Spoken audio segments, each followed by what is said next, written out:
Okay, I'm not ready.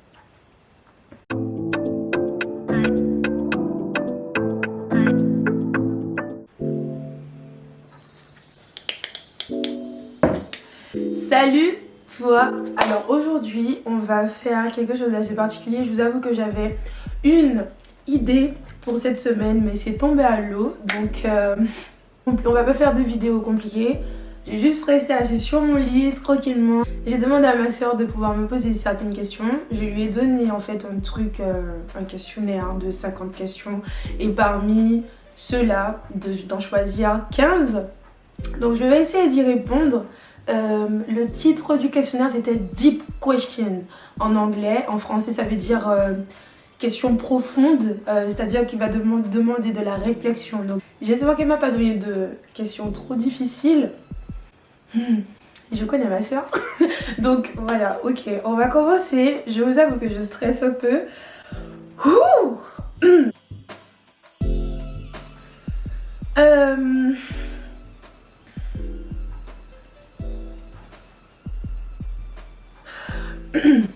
Très très bonne question. Pour moi, quand la loi ne nous permet pas d'être assez libre. Après, la définition de liberté, je pense que c'est chacun qui a sa définition, mais je sais pas moi. Non, c'est pas bien de désobéir à la loi. Hein. Je pense qu'il y a des limites. Je pense que c'est jusqu'à la limite. Voilà. Franchement, je savais qu'elle allait me donner des questions difficiles et je ne sais pas. Vraiment, je ne sais pas. Merci Iris. Waouh. En fait, la question a l'air simple, mais en même temps, elle a l'air difficile. Qu'est-ce qui me fait... Quoi?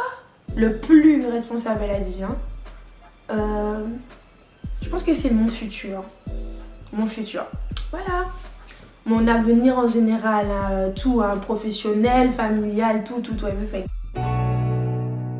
La seule personne que je peux dire dont je fais confiance avec ma vie, c'est Dieu.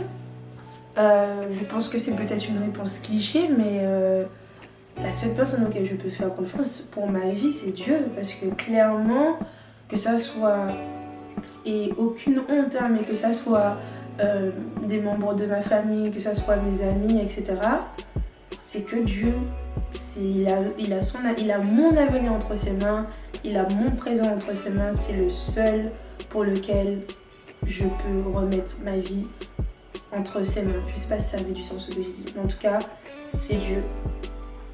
Cause he's the best, period. Oui, le vrai amour, c'est Dieu. Ok, on va être sincère, ok? Le vrai amour, dans niveau spirituel, ok? C'est Dieu. J'ai fait une vidéo sur le vrai amour dernièrement. Il y a un vrai amour. Le vrai amour existe, ok? Et tu peux le voir là ou là, ça va s'afficher là ou là. Tu peux aller regarder. Le vrai amour existe réellement. Et l'exemple parfait du vrai amour, c'est Dieu. Et comme je le disais, on doit vraiment tendre à ce vrai amour-là. Donc, est-ce qu'une personne peut aimer vraiment? Si on peut tourner cette question-là, oui, ça existe. Et ne sois pas découragé si tu ne l'as pas encore trouvé. Ça existe. Amen. Ok, on va faire petit à petit. Dans 10 ans, si Jésus n'est pas encore revenu,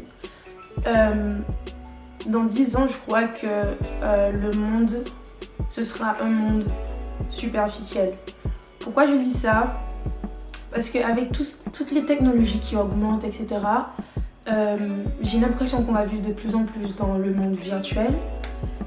Et je n'aime pas ça. Mais bon, bref.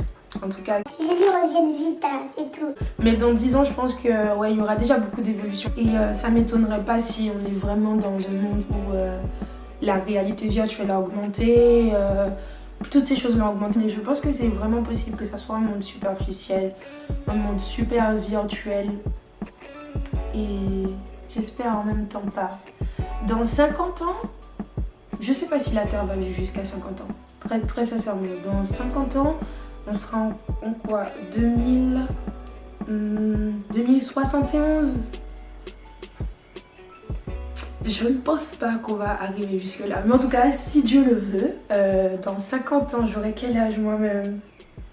Dans 50 ans, j'aurai... Oh my god! Oh my god! Dans 50 ans, les gars, j'aurai 80 ans! Je ne me suis jamais imaginée vieille, donc non. Non, c'est tout. Non, j'ai une vision jusqu'à 10 ans, mais dans 50 ans, j'ai pas encore la vision dans 50 ans en fait. Par rapport à ce qui se passe actuellement, je ne pense pas. Après, si on compte bien, dans 50 ans, sans doute qu'on sera dans le millénaire, pour ceux qui connaissent la Bible, on sera dans le millénium, pardon.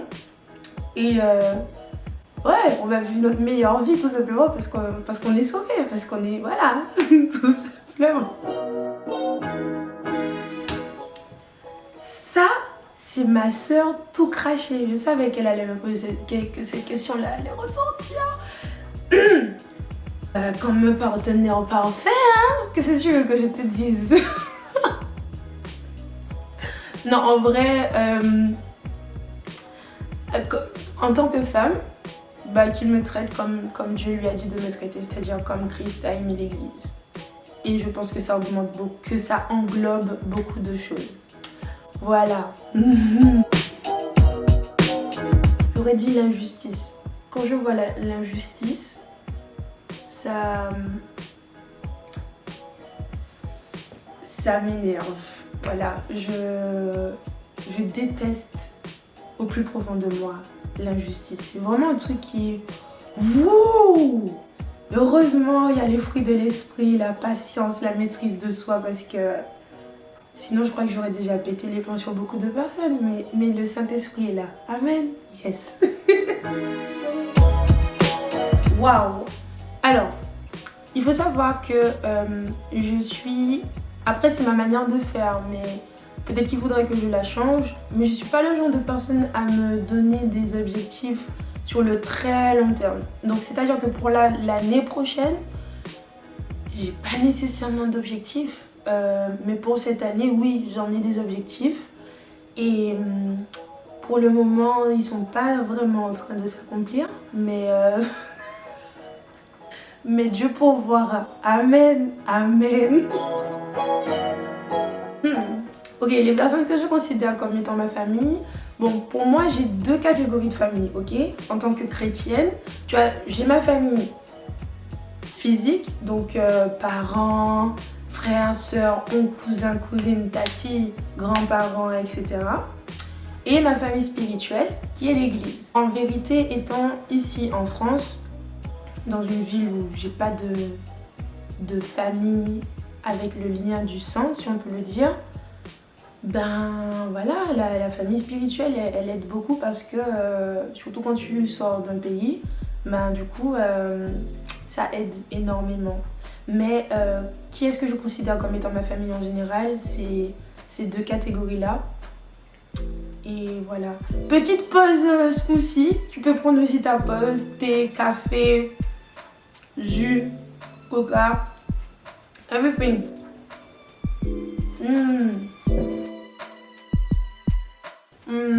Ça joue un très grand rôle.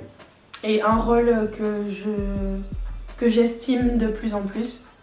Puisque avant, je vous avoue, ok, un petit mot, mon témoignage, quand je suis arrivée en France, c'est comme si pour moi c'était un petit peu la liberté parce que je considérais que j'étais trop, comment dire, ma famille avait trop de place. Trop de place.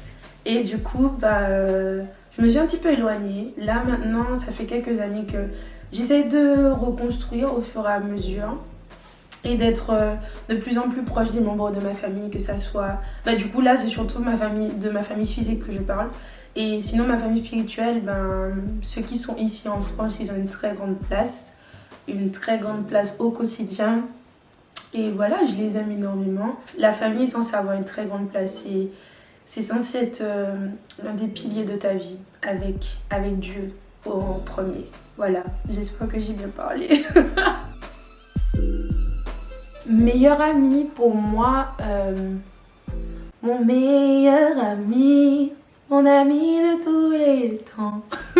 C'est Jésus. C'est Jésus, il est juste parfait. Après, sinon, si on parle de, ok, meilleur ami, c'est cliché, tu parles de Dieu, nanana. Meilleur ami sur terre, ce sont vraiment des personnes qui sont vraiment proches de moi, que j'estime énormément, qui sont mes sœurs. Et voilà, je suis comme c'est vraiment ma famille, ils font partie de ma famille spirituelle. Et voilà, ils sont là pour moi quand ça va pas, vice versa. Ils sont là pour moi quand ça va, vice versa. Et puis voilà, c'est cool. Ma soeur me connaît trop, elle savait. Merci d'avoir mis une question qui est liée à la musique parce que c'est quelque chose que je kiffe. Pour moi, la musique a une très grande influence sur la culture. C'est ce qui rythme, sans faire de jeu de mots, c'est ce qui rythme la culture.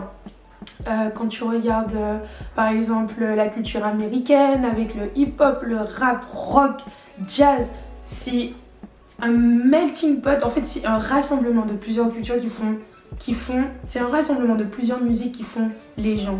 Et en même temps, les gens font la musique et la musique font les gens. Oh, girl, you better! Oh my god! This girl has something. Bref, du coup, oui, la musique a une très grande place dans la culture et il ne faut absolument pas la négliger.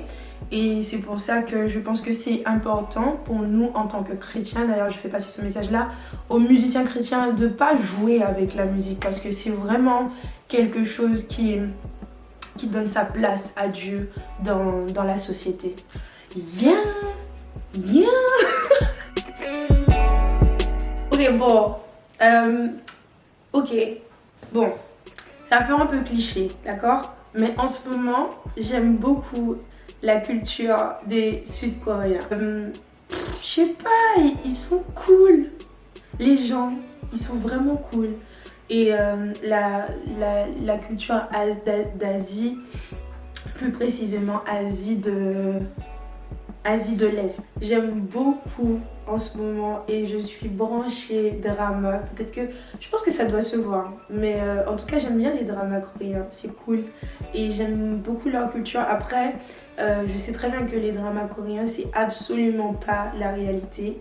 Je m'informe énormément sur leur culture et c'est même, je m'informe aussi sur leur culture vis-à-vis des Noirs. Là, ça commence à s'améliorer au fur et à mesure, hein, c'est cool. Mais voilà, en tout cas, c'est bien. Et bon, moi, c'est ça, c'est la culture coréenne. Je pense que ça ne surprend pas certains. That's a good question. C'est une très bonne question. Waouh!